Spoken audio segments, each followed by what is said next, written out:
Alright, so welcome back to our next episode of Investors Series, and today we're going to talk about this question: should you furnish your unit for rental when you just receive its TOP?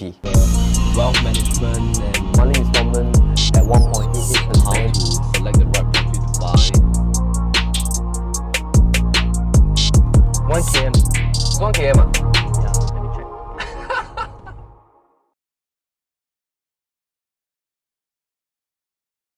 Alright, so there's this question that usually pops out among investors is when you invest in a new launch development and then towards the TOP when you're going to take your keys, there comes about the dilemma. If you're not planning to sell it yet, you're still within the SSD period and you're only planning to sell it probably in another 1 to 2 years time after the TOP date. During this period, you need to rent out the place rather than keeping it vacant. Alright, so there's different school of thoughts. The first school of thought is keep the unit vacant because most tenants probably will have their own set of furnitures that they're shipping from overseas, or they are moving from another place. They already bought certain furnitures over the years at their previous rental properties and they might want a partially furnished unit or a totally vacant unit. Another school of thought is to fully furnish the place so that when the tenant walks in and look at the current furnishings that's already provided, it helps them to make an easier decision. So which should be the right school of thought? To leave it empty or to furnish it in order to prep for rental? So which one gives you a faster speed of rental? So I think the objective of an investor when you want to rent out a residential home which you have bought for investment, the key objective is to keep the vacancy period low. That means we don't want to leave the unit vacant for too long because you become the tenant, you have to be the one servicing the full mortgage. So you want to get it rented out ASAP. But the challenge comes because when a project just receives TOP,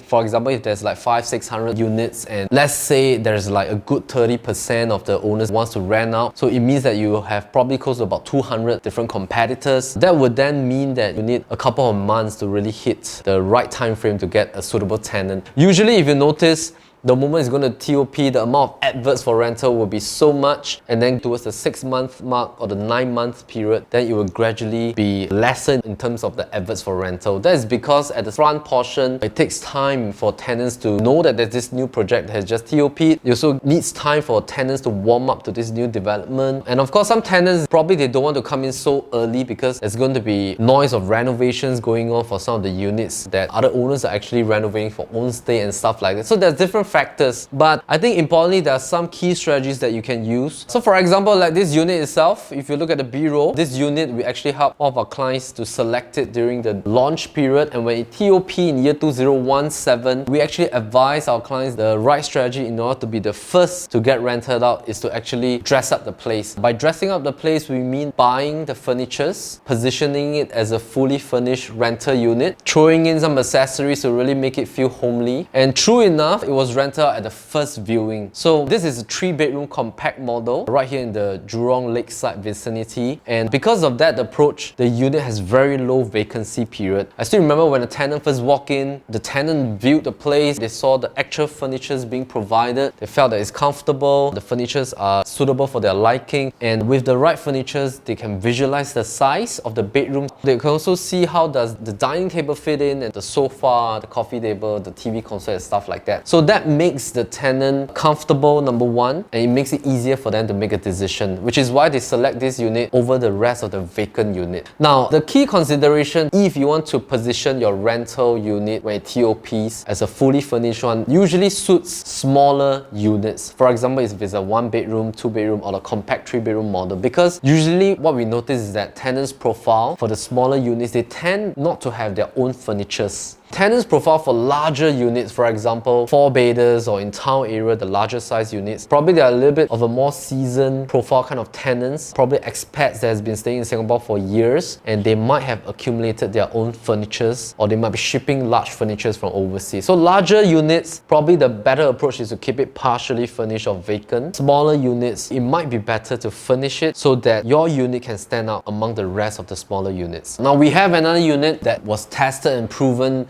that it really helps the owner, which is at Citygate. If you check out the B-rolls, so we have helped our owners actually dress up the dual key unit. So one side is actually a 1-bedroom, the other side is a studio unit. So after dressing up, both units were very quickly taken up because the furnitures are all in, tenants are comfortable, they don't have to buy anything, there's no guesswork on what the owners will be providing. So that makes the tenants at ease and it helps them to make a decision quickly. Win-win for both parties. Alright, so we hope that this episode helps you. See you at the next one.